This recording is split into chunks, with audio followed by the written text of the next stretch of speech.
गिबियावनो खुलुमबाय बयखौबो दिनैनि आर'ज हान्जाया साहा बिसनाथनि जयपुर जथाय आर'ज हान्जा बिथांमोननि आर'ज दिनै नोंथांमोनखौसो देखायलांगोन रायजोफोर नायलांबाय थादो।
माबाखौ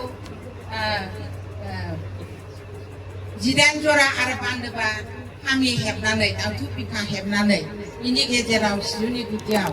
आफा इसोर बोराइ बाथौनि मुङाव आलारि फोजोंनानै आरज गाबनाय बे मोनसे खान्थिया जोंनि थाखाय जोबोद देरगाथाव आरो बे जाबाय बर' हारिनि धोरोम जों बर' हारि हिसाबै हारिनि धोरोमखौ रैखाथि होनाया जोंनि कर्तब्य जोंनि पालन खालामनो गोनां जों जुदि दानो बे समावनो बाथौ धोरोमखौ जों रैखाथि होनानै गालाङाब्ला उन जोलैनि थाखाय जों मा थामोनथाखौ गालांनो हागोन मा थासारि मोजांखौ गालांनो हागोन बेनिखायनो दानो गोसोखांनाया जोंनि बे आथिखालाव दैदेनगिरि बिबानगिरि दौरि दौसि गुरु बिथांमोना खामानि मावबाय थानाया जोबोद जोंनि गेजेराव हारिनि गेजेराव जौगानाय मोनसे लाबोदों आरो मुंदांखा जानो हादों दिनै बिथांमोनखौ आरोबाव इसोरा मोजाङै लाखिदों जोंखौ मोजाङै लाखिदों आं बारा धोरोमनि बाथ्राखौ बुंनो रोङा खारन धोरोमनि बाथ्राखौ बुंगोन आसारनि बाथ्राखौ बुंगोन आध्यात्मिक दिगाव बाथ्राखौ बुंगोन जोंहा दौरि आसारि गिसिया बिथांमोनाव धोरोमनि आध्यात्मिक दिगनि गियाना थानांगौ आरो बिथांमोनानो रायजो राजानो बे धोरोमारि गियानखौ होबाय थानांगौ थायोब्ला कमिउनिकेशना गेप जायोबा जोंहा जौगानाय फारसे एसे बेक जायो बेनिखायनो जाहाथे जोंनि बे धोरोमनि हाबाफारिफ्रा गेप जाया माने अराय समावनो जोङो बेखौ फोगोमनानै लाखिनाया जों गामागा ग्रिद ग्रिद गौमा सुबुंजों फालिनानै समाजाव हादोराव बुहुमाव भारत बर्षआव दिन्थिलांनाया जोंनि खामानि होनबासो जों मिथिजागोन सिनायजागोन बेनिखायनो बे जाबाय हारिनि धोरोम आरो मोनसेया जाबाय मानसिनि धोरोम धोरोम माने गियान धोरोमा गियान बे गियानखौ मानसिनाव थानो नांगौ दिनै जों सिजौनि गुदियाव बान्दोबा खामि हेबनानै 18 जरा खुन्थिया हेबनानै ओरै 18 जरा गुरुफोरनि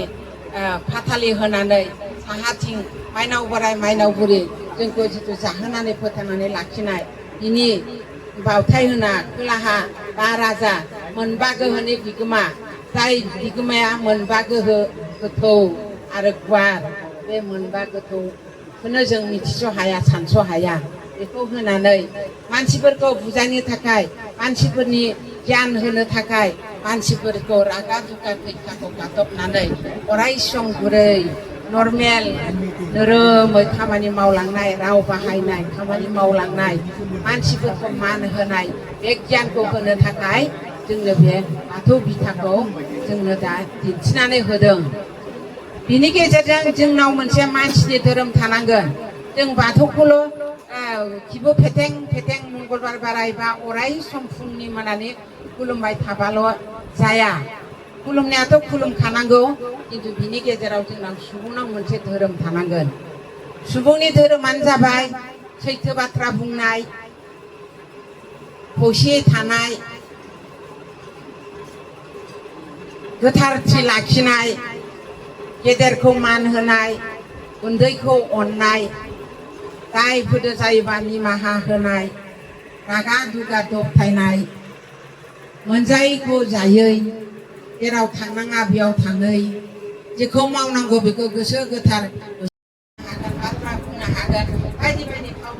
आयदा कौशला जोंनाव फैबाय थागोन मानसिनि गेजेराव लाजिनाय गैया गिनाय गैया अननायनि गेजेरजों जोङो हाबा मावलांनो हागोन अननायखौ जों रानसारनानै होनो नांगोन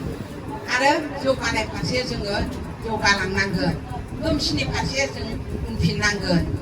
इनाय अनागारनि फारसे जों नासयनांगोन बेफोरनो जाबाय धोरोमनि बोसोन जों माने सिबियारि हिसाबै जों जेब्लायबो इसोरनि खाथियाव सैथो बाथ्रा बुंनाय सैथो खामानि मावनायखौ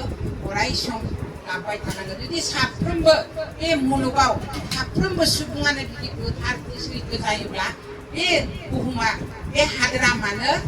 सुख जाया जानो बे हादोरा मानो सान्थि जाया जानो बे हादोरनि मानसिया मानो गोजोनै थानो हाया जानो गोजोनै थानो हाबानो जोंनि गोसोफ्रा परिस्कार जाब्लानो जोंनि सोलेराव बेमार गिदिर जानाय नङा बेमार आजार जोबोर खेदेमा बारा गोग्लैनाय नङा आरो गुबुन सुथुरा जोंखौ नाख्रेबनो हानाय नङा